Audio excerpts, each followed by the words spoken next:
మహిళల అండర్-19 ప్రపంచ కప్ విజయంలో కీలక పాత్ర పోషించిన తెలుగు అమ్మాయి గోంగిడి త్రిష హైదరాబాద్కు చేరుకున్నారు. శంషాబాద్ ఎయిర్పోర్ట్లో ఆమెకు Hyderabad cricket association president Jaganmohan Rao స్వాగతం పలికారు.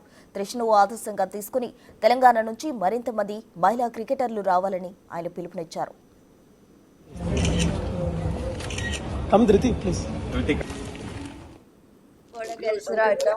అండ్ అందులో విన్నింగ్ ఫినిష్ చేసి వచ్చాను. సో చాలా హ్యాపీగా ఉంది. చాలా బాగుండే, ఎందుకంటే మా నాన్న కూడా అక్కడ ఉండే, అది కొట్టినప్పుడు ఇంకా స్పెషల్ ఉండే నాకు ఆ మూమెంట్.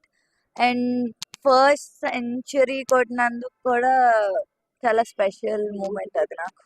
సో లాస్ట్ టైం అంత ఆపర్చునిటీస్ రాలేదు, వచ్చినప్పుడు కూడా ఆడాను, కానీ లాస్ట్ 3 runs ఉన్నప్పుడు అవుట్ అయ్యాను ఫైనల్స్ లో.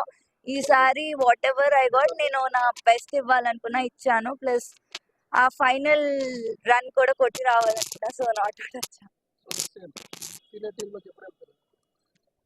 ఎప్పుడు పర్ఫామ్ ఎప్పుడు మితాలిది ఆఫ్ కోర్స్, బికాజ్ ఆమెను చూస్తూ పెరిగాము. సో యా, ఎప్పుడు ఆమె ఉంటది.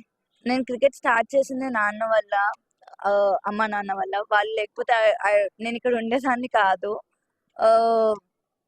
ఆయన చూపించిన డెడికేషన్ కానీ, ఆయన చూపించిన ఏదన్నా ఆయన వల్లే ఇక్కడ ఉన్నాను. సో ఆల్ క్రెడిట్స్ వాళ్ళిద్దరికే వెళ్తాయి. అమ్మ చాలా హ్యాపీగా ఉన్నానండి, బికాస్ లైక్ నేను ముందు చెప్పినట్టు లాస్ట్ టైం అంతా అంటే ఆపర్చునిటీస్ రాలేదు. ఈసారి వచ్చినప్పుడు చాలా నా బెస్ట్ ఇచ్చి ప్లేయర్ ఆఫ్ ద టోర్నమెంట్ అవటం ఇంకా